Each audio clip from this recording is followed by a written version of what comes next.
This is one of my favorite quotes when it comes to decision making. And because we now understand the concept of system one and system two, here's the paradigm I want to bestow upon you. A successful strategy for engaging with people about Israel will be us maintaining a system two approach and them maintaining a system one approach. We need to be logical and rational, but we need to appeal to their emotional part. And when we want to be rational, we need to use data. Now, let me ask you something.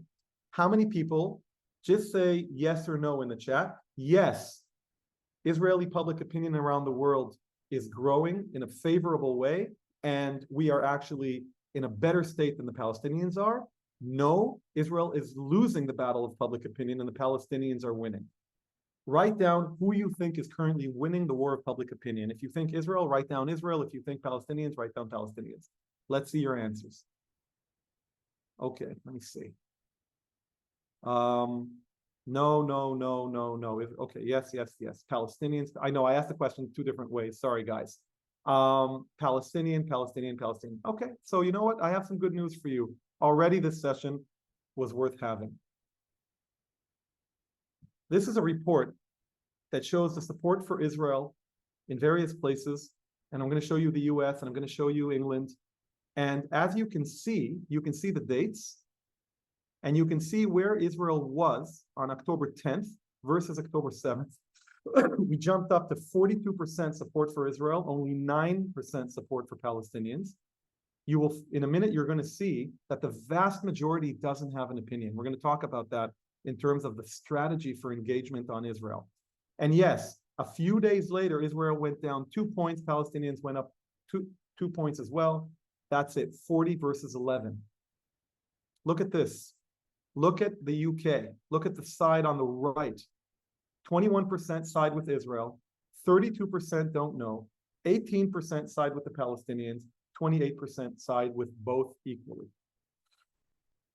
Why is it so important to understand this data?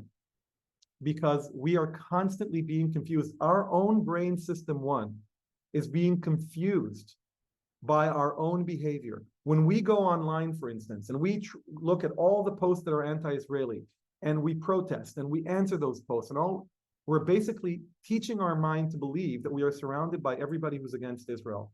But the data is actually showing a very different story. And that's important for our own resilience. If you want to also look at this data from a segmentation perspective, then the only demographic that we actually have a problem with, and even there it's a coin flip, is the younger generation, 20 to 25, which historically has been anti-Israeli and historically has grown out of that. So if you look at people who were 20 years old 20 years ago, and you look at them today, you see a significant shift in their opinion. Why? Because when we're young, we're idealistic. We want to support the underdog. We want to support the David versus the Goliath perspective. And it's very, very important to understand that the online arena where we spend most of our time is misleading. Offline is where policy happens, and offline, Israel's enjoying tremendous support.